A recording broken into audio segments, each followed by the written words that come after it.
ওইখানে যারা বন্দী থাকে তারা দিন রাতের পার্থক্য বোঝে না। তারা কেবলমাত্র যখন খাবার দেওয়া হয় সেই খাবার দেখে তারা শনাক্ত করতে পারে যে আমরা একটা দিন অতিক্রম করেছি, অর্থাৎ সকালে রুটি অথবা খিচুড়ি, এটা সকালে সাধারণত দেওয়া হয়।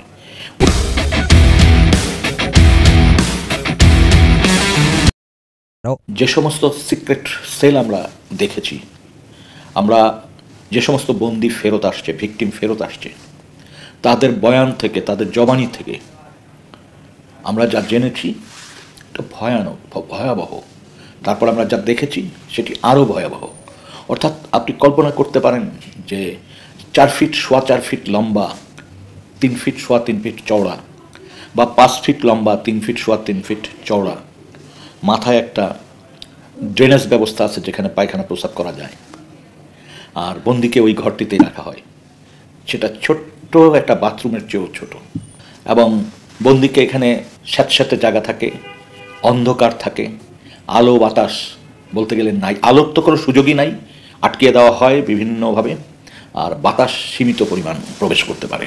এবং ওইখানে যারা বন্দি থাকে তারা দিন রাতের পার্থক্য বোঝে না। তারা কেবলমাত্র যখন খাবার দেওয়া হয় সেই খাবার দেখে তারা শনাক্ত করতে পারে যে আমরা একটা দিন অতিক্রম করেছি, অর্থাৎ সকালে রুটি অথবা খিচুড়ি, এটা সকালে সাধারণত দেওয়া হয়।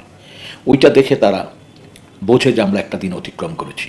আমরা গুহা মানবের কথা শুনেছি যে গুহা মানবরা চিত্র আঁকত, সংকেত লিখত গুহার মধ্যে।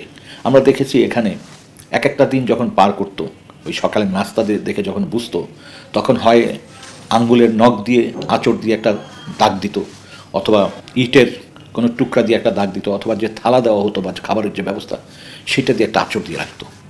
এইভাবে আমরা ওখানে 182 দিন, 300 কত দিন এরকম পেয়েছি। আমরা অনেক ডেট পেয়েছি ওখানে। আমরা অস্পষ্ট 2-1টি মোবাইল নাম্বার পেয়েছি, 2-1টি ক্ষেত্রে নামও পেয়েছি। মানুষ মৃত্যুর আগে যে আকুতি জানায় সেরকম মর্মস্পর্শী বক্তব্য পেয়েছি। যেমন কেউ লিখেছে আই লাভ মাই ফ্যামিলি, কেউ লিখেছে বিজয় সুনিশ্চিত, কেউ লিখেছে হে আল্লাহ তুমি আমাকে রক্ষা করো, কেউ সূরা লিখে রাখছে। এরকম নানান মর্মস্পর্শী বাণী বা বক্তব্য আমরা ওখানে দেখেছি।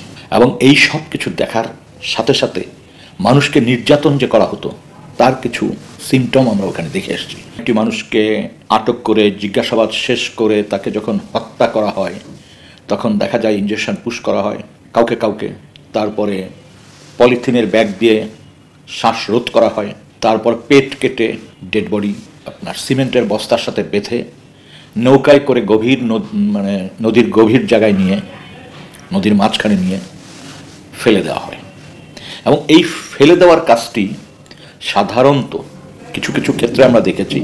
পোস্তগোলায় একটা নৌকা ছিল, যে নৌকাটা সুন্দরবন থেকে দস্যুদের কাছ থেকে র্যাপিড অ্যাকশন ব্যাটালিয়ন র্যাব উদ্ধার করে, এবং সেই নৌকাটি ঢাকায় নিয়ে এসে এই গুমের মানুষগুলোকে, যাদেরকে গুম করে রেখেছিল, তাদের হত্যাকাণ্ডে ব্যবহার করে।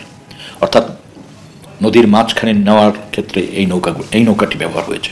এবং যখন নৌকায় কোনো ভিকটিমকে উঠানো হয় হত্যা করার উদ্দেশ্যে, তখন দেখা যায় ওই নৌকার চারদিকে র্যাব পাহারার ব্যবস্থা করে, এবং অধিকাংশ জায়গায় স্পিড বোট থাকে যেটা চক্কর দিতে থাকে ওই নৌকার চারপাশে, যাতে ওর কাছাকাছি কেউ না আসতে পারে।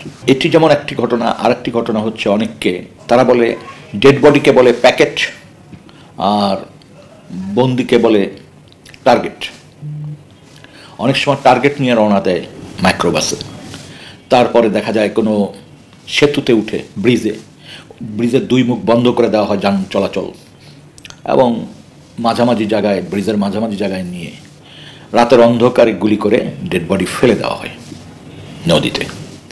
কোনো ডেড বডি 2-4 দিন রাখে, হয়তো ফেলানোর লোক না পাওয়ার কারণে এটা ফ্রিজিং করে রাখে। তারপরে এই ডেড বডি নিয়ে গাজীপুর, টঙ্গী এইসব এলাকায় রেল লাইনের উপরে ফেলে দেয়। রেলগাড়ির আসার সময় হিসাব নিকাশ করে তারা এই ডেড বডিগুলি গভীর রাত্রে ফেলে।